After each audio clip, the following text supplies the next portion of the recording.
So, the 2020 F1 season is over, and understandably, you're feeling a little empty. No worries, the next season is only 4 months away, so let's cast our eyes forward and have a little look at the drivers who'll be competing for the title next time around. Just for clarity, I'm including all 18 drivers who have a contract for next year, Lewis Hamilton, who's expected to be in the Merc next year, 2 drivers who could end up in the Red Bull, which are Alex Albon and Sergio Perez, and the unofficial F1 super sub, Nico Hülkenberg. And I'll just be looking at how I think the drivers will perform next year, disregarding what car they're driving. Without further ado, here's my power ranking for drivers in 2021. Nikita Mazepin is a disgusting individual, and he doesn't deserve a place in Formula 1. He's a pay driver of the worst kind, because he's rolling in dirty money. His career has been fairly crap so far. He had one good year in GP3 and a 5th place finish last year in F2, which was the only time that he's looked even vaguely competent. He represents the very worst of Formula 1. Moving on. Nicholas Latifi. The Canadian isn't terrible. That's the best you can really say about the man. He spent so long in Formula 2 and finally got a good finish in 2019. He's clearly got the money to stay in the sport, as long as he keeps improving and Williams still needs him, but I'd be very surprised if he ever challenges up front. Another driver who will most likely just fade into obscurity. The Iceman. I'm pretty sure Kimi is actually immortal and he's just messing with us. The 2007 world champion has been competitive for so long, but he's finally fading into the back markers. As much as I love his character, and I think F1 wouldn't be the same without its oldest driver, it might be time for him to step down and find something else to do. Him and Gio have looked close all year, but he's not the driver Alpha need going forward. God bless Kimi. Number 19 is Antonio Giovinazzi. I think Gio is going to have a tough few years ahead of him, as there's a lot of incredibly talented drivers in the Ferrari Driver Academy, and as much as being Italian is exactly what Tifosi want, I don't think that's going to be enough for him in the future to keep that seat at Alpha. His improvement this year was impressive though, so I think he's earned his place above Kimi at the front of the Class C drivers. Yuki Tsunoda is the future of F1 in some way or another. I don't know how or when, but I'm fairly sure this kid is going to get some wins in there. It's kind of unfortunate for the rookie that Honda are just leaving the sport as he arrives, what with him being part of their young drivers program, and the first Japanese driver since Kobayashi left the sport, also while Honda were not present. Tsunoda has just spent the 1 year in Formula 2, which is actually incredible given that he finished 3rd. For context, Schumacher finished 12th in his first season in F2, and he's just gone and won the thing this year. The reason he isn't higher on this list already is simple: lack of experience. He may be an outstandingly talented driver, but he doesn't have the experience yet, and I don't think anyone should be expecting him to light up the leaderboards until he's had a season to settle in. Nevertheless, he's definitely one to keep an eye on in the future. Mick Schumacher has received a lot of hype in the media, mostly I'm sure because he's a Schumacher. The only question is, will he live up to the hype? Well, if you just go by junior results, he'd certainly be an impressive candidate. His improvement through F2 is very clear to see, and 2 excellent weekends at Sochi and Monza in the latter half of this last season helped him clinch the title. He's been given all the opportunities so far in his life, but he's yet to drop the ball, so I think he stands in good stead to have a great F1 career. For his rookie season though, he can just take it steady and soak up the experience, and the extra security of a 2-year contract will surely help him with that. It's a good move by Haas there. I do like Esteban Ocon, both as a driver and as a person, but I really would struggle to put him any higher up this list. I think next year's field of drivers is one of the strongest ever, and Ocon has just not been all that impressive in 2020. His one podium definitely redeems him, but I don't want to let recency bias affect this list too much, so I'm going to stick with my gut instinct and leave him down in 16th.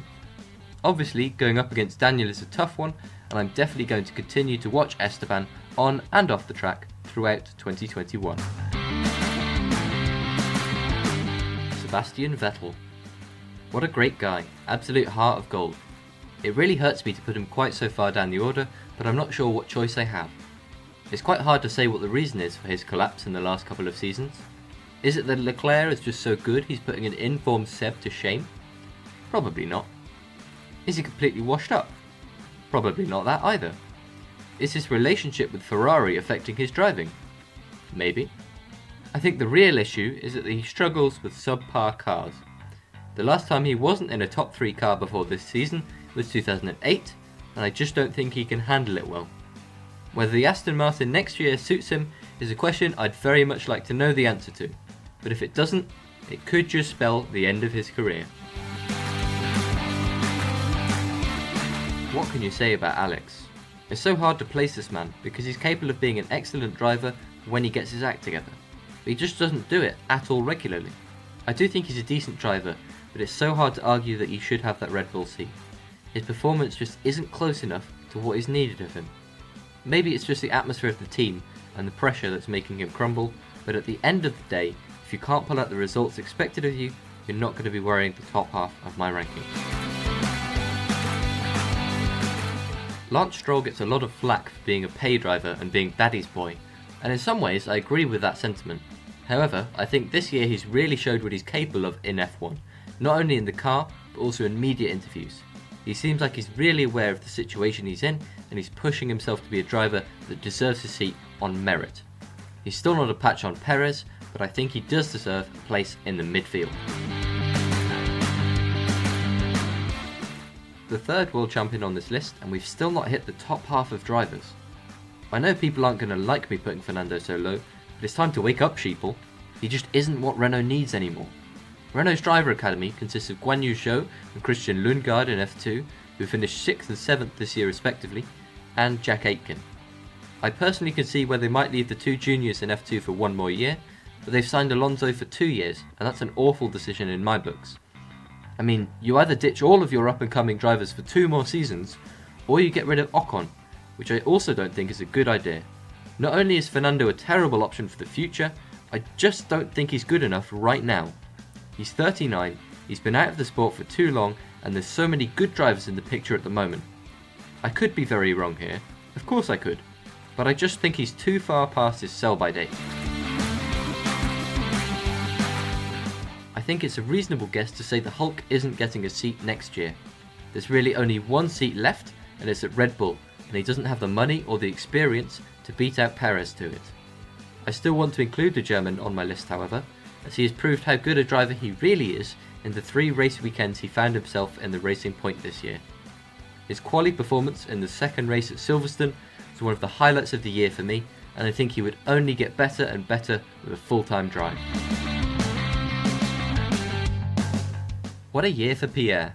He's absolutely outperformed his AlphaTauri and shown a real comeback after a tumultuous start to his career. Despite the fact he's basically been pigeonholed into a car that is never quite going to be up to scratch, he has plenty of hope ahead of him now. A win at Monza, 12 years after Vettel put up a similar performance with the same team, was a moment that will stand in the history books forever, and really was the peak of a fairy tale season for him. Let's hope that the Frenchman can keep moving forwards. I've loved watching the antics of Lando both on and off the track this season, and I don't think it's too much of an exaggeration to say that he's really boosting the numbers of people watching F1 just by himself. It feels like the attention has shifted away from him towards the end of the season as other drivers stepped up and took their own podiums and wins, but he's impressed recently despite a 3-race blip where he just couldn't grab any points. His last couple of laps at the Austrian GP will remain for me the most exciting moment of the season and one that left me screaming at the TV. Him and Daniel should be an excellent match next season, and I hope to see Lando continue to improve. Carlos has had a pretty good season this time around, with a very impressive race at Monza finishing just 4/10 off the top step amongst the highlights. A hotly contested 6th in the championship was well earned also, and I can't see him slowing down anytime soon. Next year will be a super interesting one for the Spaniard, however, for obvious reasons, and how he fares versus Leclerc could make or break the second half of his career. The Honey Badger has had a couple of years at Renault where he's been flying mostly under the radar. It's worth remembering that he schooled Vettel in 2014 at Red Bull, in his first year for the big brand mark, and beat out Verstappen and grabbed 3rd overall in 2016. This season he's put it on the podium twice, and while Renault weren't able to stay consistent enough to get that third place in the Constructors, the Aussie did manage to do enough to finish 5th overall in the drivers' standings, which was significantly in front of Ocon. I'm super excited to see him in the McLaren next season. Valtteri, one of the least favoured drivers on the grid. And why is that? Because he's boring and he doesn't add anything to F1. Is he a good driver? Undoubtedly. Is he a great driver? Undoubtedly not. He's never going to win a championship, and he's never going to make it close either. He just gets into the fastest car every week and does pretty well and does what Mercedes want of him. Did Russell show him up at Sakhir? Kinda, but at the same time the only real mistake Bottas made was not getting off the line perfectly. I think a place in the bottom half of the top 10 is pretty fair, although I'm sure there are people who disagree with me. How insane is it that a top 5 driver can't find a seat for next year?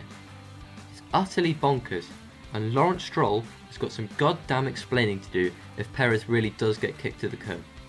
The perennial king of the midfield stepped up this year and finished 4th in the championship, and finally notched that win that he so deserves. I don't think I need to explain any further how good Perez is, so we're going to move on before my blood boils over. If you'd have asked me to make this list just a few weeks ago, I'm not sure George Russell would have even made the top 10, but here we are, and I'm so glad he's had a chance to prove himself. His performance in his rookie season in Formula 2 in 2018 was exceptional, and perhaps I should have been less surprised by what he was able to achieve at Sakhir. Seeing him week in, week out at the back of the field in a terrible car makes it difficult to realise just how good he is. I'm very glad he got the opportunity to show everyone what he's capable of though, and I absolutely cannot wait for Mercedes to grow some balls and put him in the factory seat. For next year though, hopefully he can earn Williams some points. Mad respect to Max for the couple of wins this year, and he's managed to keep the tradition of Red Bull finishing the season strongly and giving us some hope for a title fight next time round. Bold prediction here, I'm sure, but I just can't see him challenging for the title anytime soon though. Lewis is not only very fast, he's very consistent as well, and while the Red Bull has let Max down more than it should have this year, he was also involved in a couple more incidents than you'd have really wanted. Charles Leclerc is my number 2 here, and yes, you heard me, soft S, soft C, Charles Leclerc. He and Max are the same age, and very similar in skill in my book, so it's very hard to split them. I've put Charles on top here, because he's proven that he can perform regardless of whether the car is strong or not, unlike Vettel, and because he's had good competition versus teammates, which Max hasn't recently, and that just makes him a little more of a known quantity in my book. I can see the argument that the Ferrari driver is less consistent, but I do think he's growing out of it, so he's my pick for number 2. Let's be real here, there's only one man you could put in the top spot, and that's Mr. 7-time world champion Lewis Hamilton. He's not generally the most liked character in the paddock, but if you don't think he's the best man on the grid right now, you need to screw your head on a little tighter. He's still dominating qualifying, he looks unstoppable on race days, and I think he's going to keep winning for at least a couple more years.